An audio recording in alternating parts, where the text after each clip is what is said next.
CMFT will continue their win streak against Gerflor.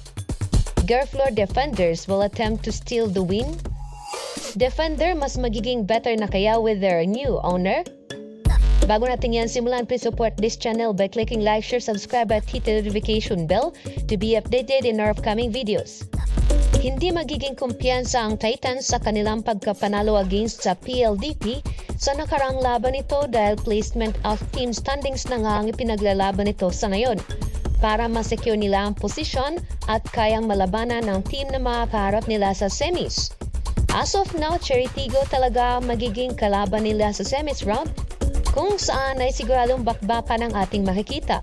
Sa ngayon ay kailangan nilang pataubin muna ang Gerflor dahil ito nga ang kanilang mga kalaban sa next game nito.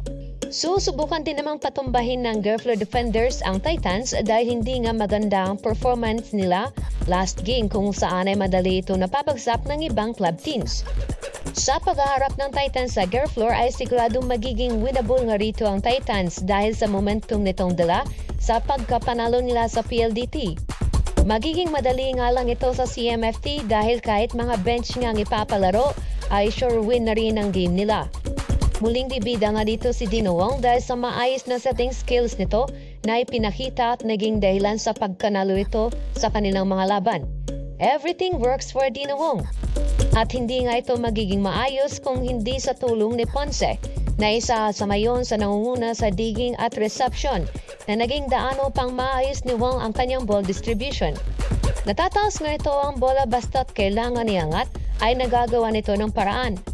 Dahil sa maayos na sistema ng paraan ng CMFT ay sure namang hindi nito papagurin ng kanyang mga ace players dahil kunting linggo na lang ay tutuloy na rin ito sa semis round na siguradong makakapagbigay sa atin ng sabik at kaba.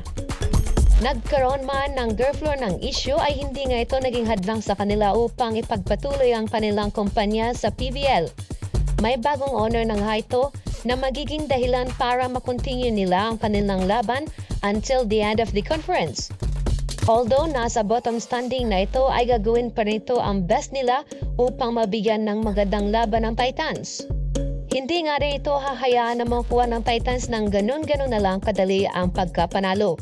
Siguradong magandang match-up nga ang kanilang ibibigay sa Titans dahil for sure magiging palaban nga ang Gerflor defenders sa ngayon. Ito ay dahil nga sa wala naman silang standings na pinangahawakan at ipinaglalaban sa ngayon. Nasa kamay pa rin ang Titans kung paano nila tatapusin ang laban kontra Gerflor.